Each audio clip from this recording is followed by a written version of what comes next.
clean sheets.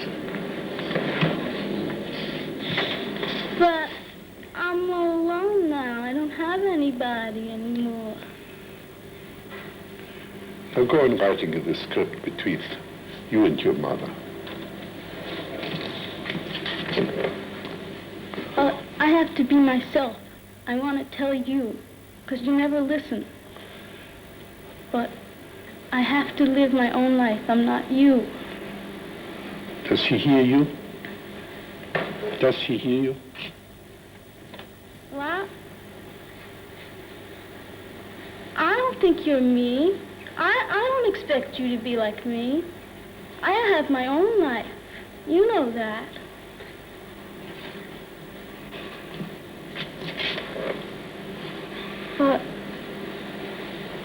But you're there. You won't go away. Let's do something phony. Let your mother go into the department store. See what she would experience there. Play your mother in the department store. Well, Judy, look, here's a nice dress. Don't you think this would look good on you? It just will make you look older.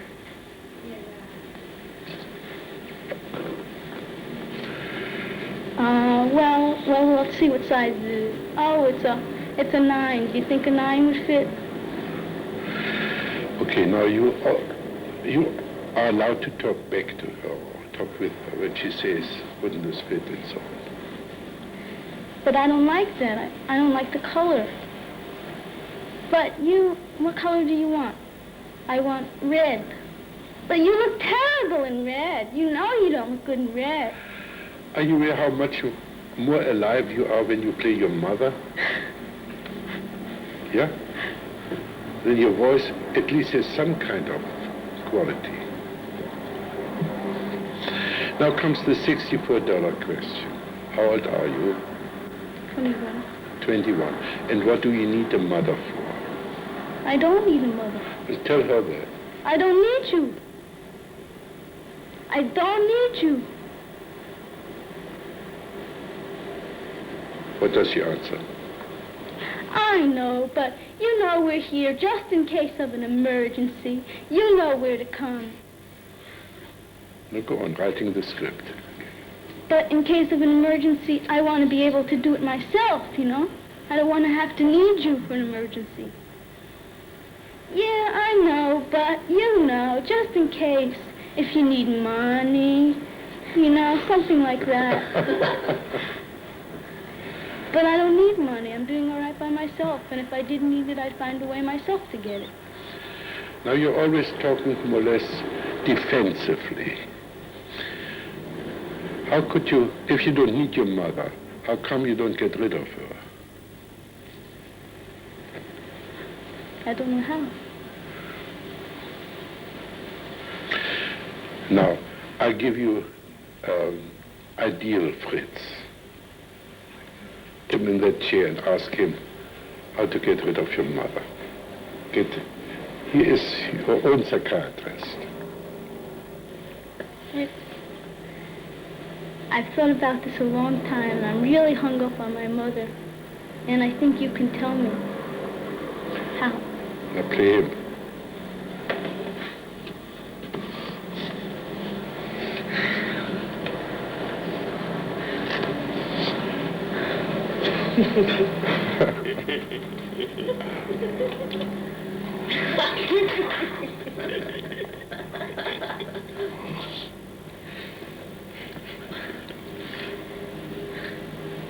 Make me your mother.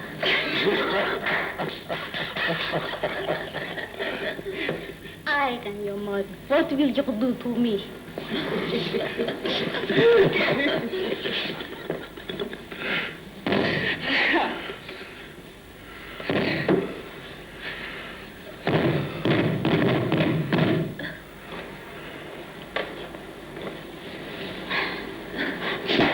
What do you feel now? I killed my mother. Yeah? Okay, now play the dead mother.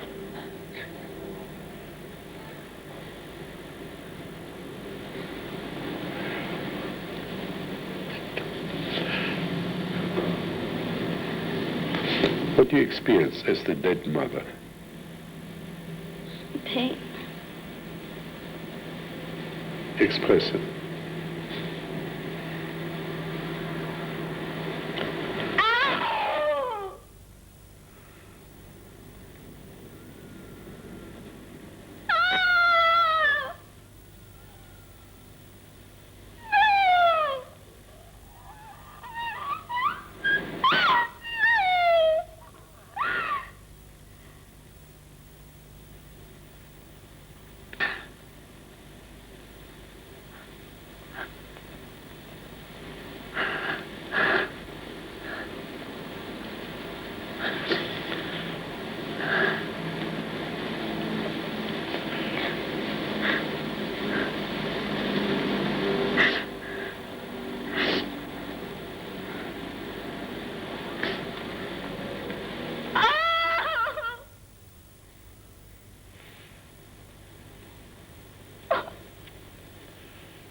Have you any idea what happened? I don't have an idea.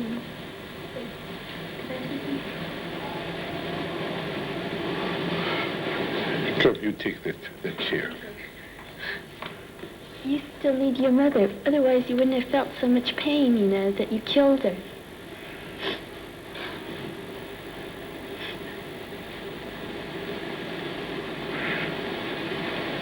You see, you're thinking for her. And all this interpretation, thinking for her, helped to prevent her from growing. Right.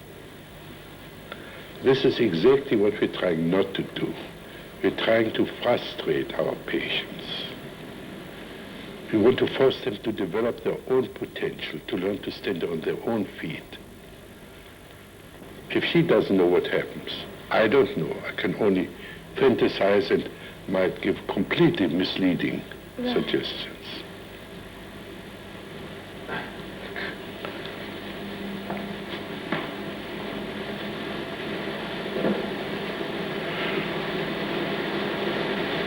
What do you feel now?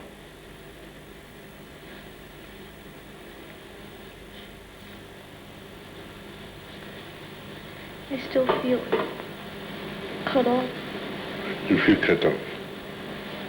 From whom? From myself. I can't breathe.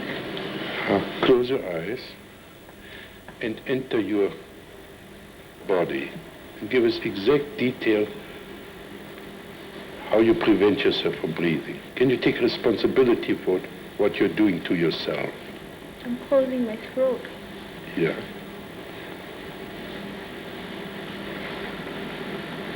I'm closing in my stomach.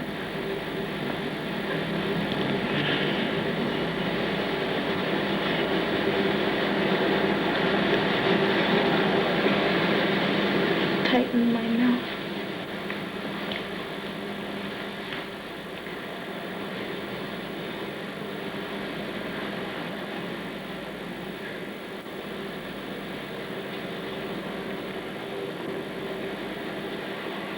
Nodding with my stomach. What are you doing in your stomach? Nodding it up. Yeah. Now, can you do all this, what you're doing to yourself, to your mother now?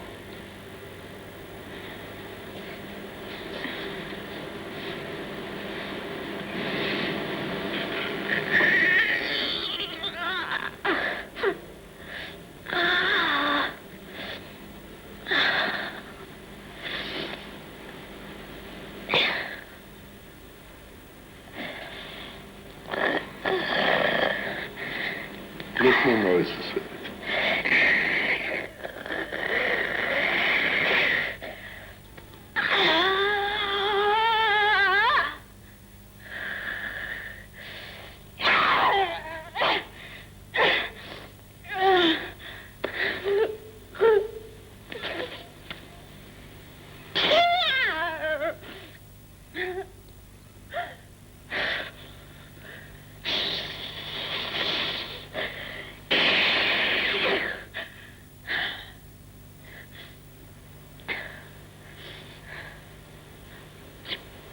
What do you feel now? I feel better. I feel like a witch. Sure, yeah. Now, I make you a witch. What could you do to me?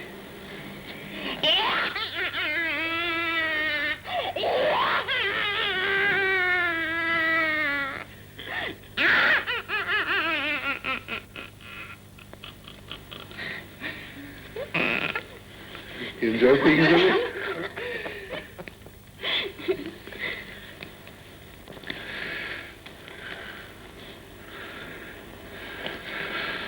Okay, that's as far as I want to go with this dream.